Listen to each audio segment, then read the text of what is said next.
नमस्कार, मैं हूं शिखा शुक्ला और आप देख रहे हैं प्रसारण न्यूज नेटवर्क। नजर डालते हैं दाहोद जिले की बड़ी खबरों पर। अब समाचार विस्तार से। नीलम सेठ की आज तारीख 7 की रिपोर्ट में कुल मुख्य 6 खबरें हैं। पहली खबर, देवगढ़ बारिया तालुका पंचायत के सरकारी दस्तावेजों को जलाने की घटना से इलाके में हड़कंप मच गया। दूसरी खबर, ग्राम पंचायत के बलैया और भाट मुवाड़ी गांवों को फतेहपुरा तालुका में शामिल करने की मांग के साथ ग्रामीणों ने आवेदन ज्ञापन दिया है। तीसरी खबर, लीलवा ठाकुर गांव में एक घर में भीषण आग लगने से एक गरीब परिवार पूरी तरह बर्बाद हो गया।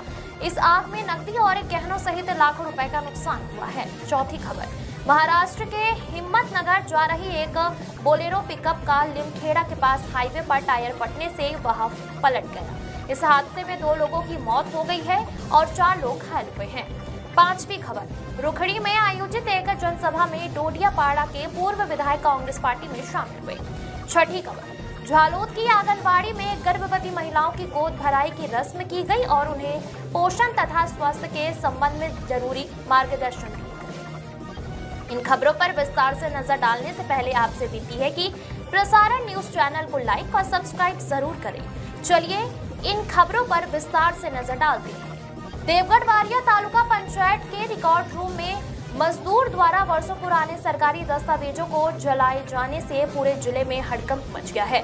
चर्चा है कि यह कार्रवाई जिम्मेदार अधिकारियों की अनुपस्थिति में केवल मौखिक निर्देशों के आधार पर की गई है। गौरतलब है कि देवगढ़ बारिया तालुका पंचायत पहले भी मनरेगा के तहत करोड़ों रुपए के घोटाले का मुख्य केंद्र रह चुकी है। यहाँ बात भी सामने आई थी कि उस घोटाले से संबंधित महत्वपूर्ण दस्तावेज इसी रिकॉर्ड रूम में जमा थे। ऐसी स्थिति में सरकारी दस्तावेजों को जलाने की यह घटना कई गंभीर सवाल खड़े कर रही है।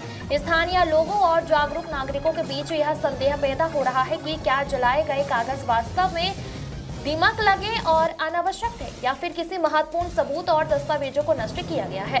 इस पूरे मामले में उच्च स्तरीय और निष्पक्ष जांच की मांग तेज हो गई है। इस मुद्दे पर स्पष्टीकरण देते हुए तालुका विकास अधिकारी ने कहा, रिकॉर्ड रूम में जगह कम होने के कारण और दिमाग लगे पुराने दस्तावेजों को हटाने के लिए यह कार्रवाई की गई है। बैठक मीटिंग के लिए जगह की आवश्यकता होने के कारण रिकॉर्ड रूम को खाली कराया गया था। फतेहपुरा तालुका के विभाजन के परिणाम स्वरूप नया सुखसर तालुका अस्तित्व में आया है, जिसमें लगभग 46 गांवों को शामिल किया गया है।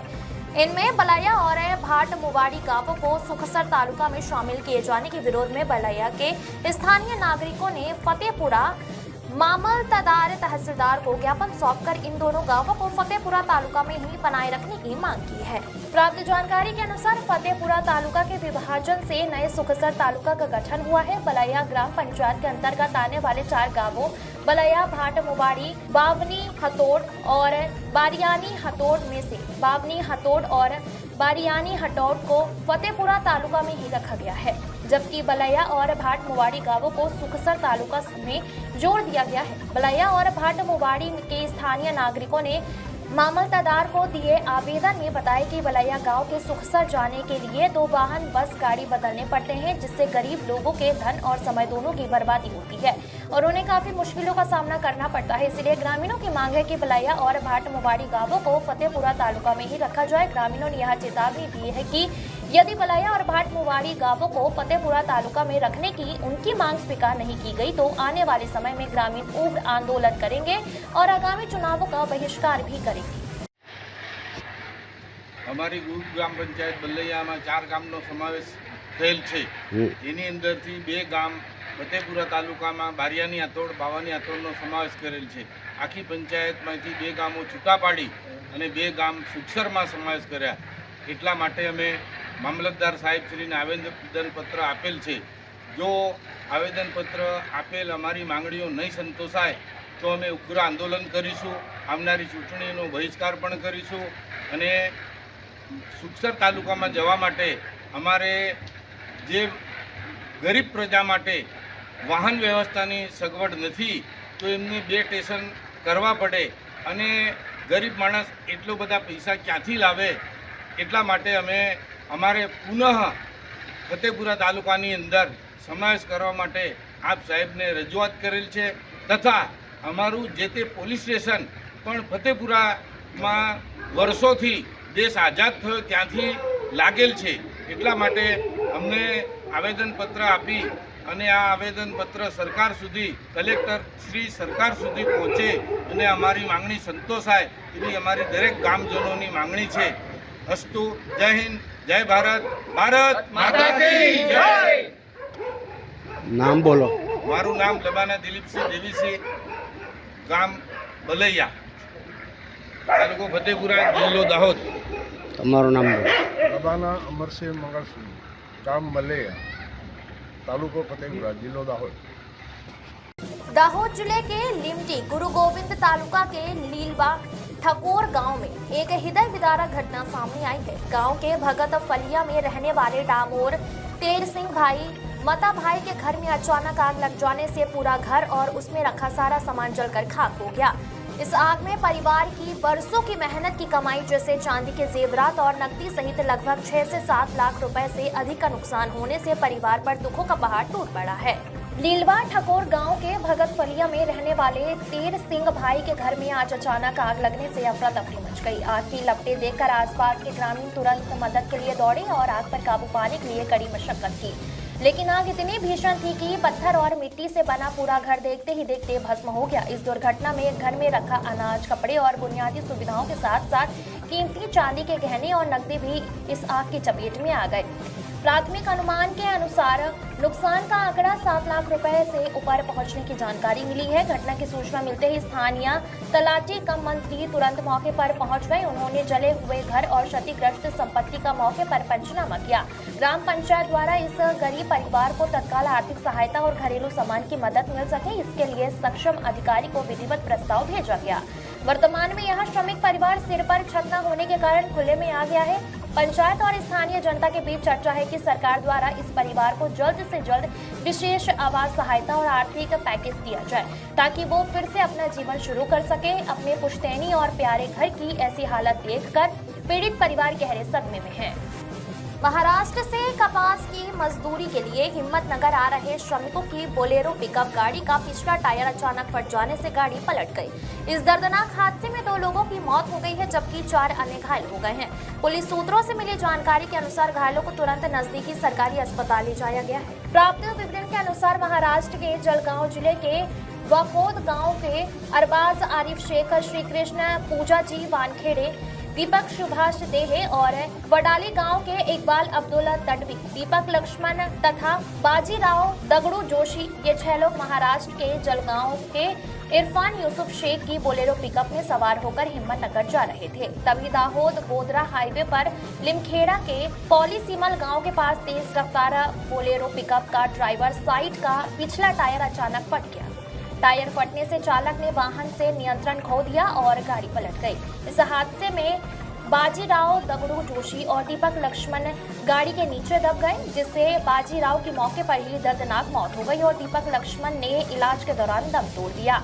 अन्य 4 लोग अरबाज आरिफ शेख, श्री कृष्ण, दीपक देहे और इकबाल गाड़ी से छिटक कर सड़क पर गिर पड़े, जिन्हें उन्हें गंभीर चोटें आई हैं. घटना की जानकारी मिलते ही लिमखेड़ा पुलिस मौके पर पहुंची और 108 एम्बुलेंस के जरिए घायलों को लिमखेड़ा सरकारी अस्पताल भेजा. पुलिस ने मृतकों के शवों का पंचनामा कर उन्हें पोस्टमार्टम के लिए भेज दिया है. घायल अरबाज आरिफ शेख की शिकायत पर लिमखेड़ा पुलिस ने बोलेरो पिकअप चालक इरफान यूसुफ शेख के खिलाफ मामला दर्ज कर आगे की कानूनी कार्रवाई शुरू कर दी. दाहोद जिले में आयोजित कांग्रेस की जन आक्रोश यात्रा दूसरे दिन गरबाड़ा से निकलकर दाहोद शहर होते हुए लिमडी के पास रुखड़ी पहुंची. यहां एक सार्वजनिक सभा में प्रदेश कांग्रेस अध्यक्ष अमित चावड़ा, विपक्ष के नेता डॉक्टर तुषार चौधरी और आदिवासी नेता सुखराम राठवा सहित अन्य वरिष्ठ नेताओं की उपस्थिति में महेश वसावा ने कांग्रेस का दामन थाम लिया.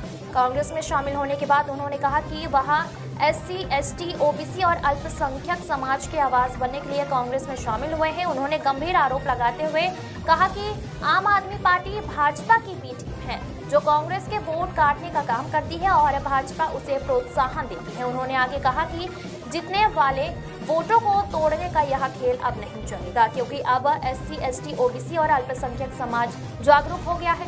उन्होंने दावा किया कि आने वाले समय में तालुका, जिला और विधानसभा में कांग्रेस की सरकार बनेगी. बस कांग्रेस में जोड़ाय एटला माटे छुं के मने ભારત દેશના જે મૂળ લોકો છે એસસી એસટી ઓબીસી માઇનોરિટી એનો અવાજ બનવાની છે કેમ કે વર્ષોથી એમની સાથે અમે જો એમની વિચારધારા અમારી સાથે મળે છે પરિણામે અમે જળ જમીન જંગલની લડત લડવાના છે જે રીતે આ ભારતીય જનતા પાર્ટી આ સમાજને વેરવિખેર કરવાની વાત કરે છે અને ભાગલા પાડીને રાજ કરવાની વાત કરે અહીં ગાડી જે આમ આદમી પાર્ટી જેવાને આ લોકો પ્રોત્સાહિત કરે છે ને જે વોટ છે એ કોંગ્રેસ પાર્ટીના વોટ અને થર્ડ પાર્ટીઓ જે વોટ કાપવાની વાત છે એની સામેની અમારી લડાઈ છે કેમ કે ભાજપની બે ટીમ છે એ જે મત જીતવાના મતને તોડવાની વાત કરે પણ હજી ક્યારેય બનવાનું નથી આજે આદિવાસી સમાજ ઓબીસી સમાજ એસસી સમાજ અને માઇનોરિટી સમાજ જાગૃત થઈ ગયો છે એટલે આવનારા સમયની અંદર આ ગુજરાતમાં તાલુકા જિલ્લા પંચાયતો નગરપાલિકા અને વિધાનસભા પણ એની સરકારો કોંગ્રેસની बनवानी છે।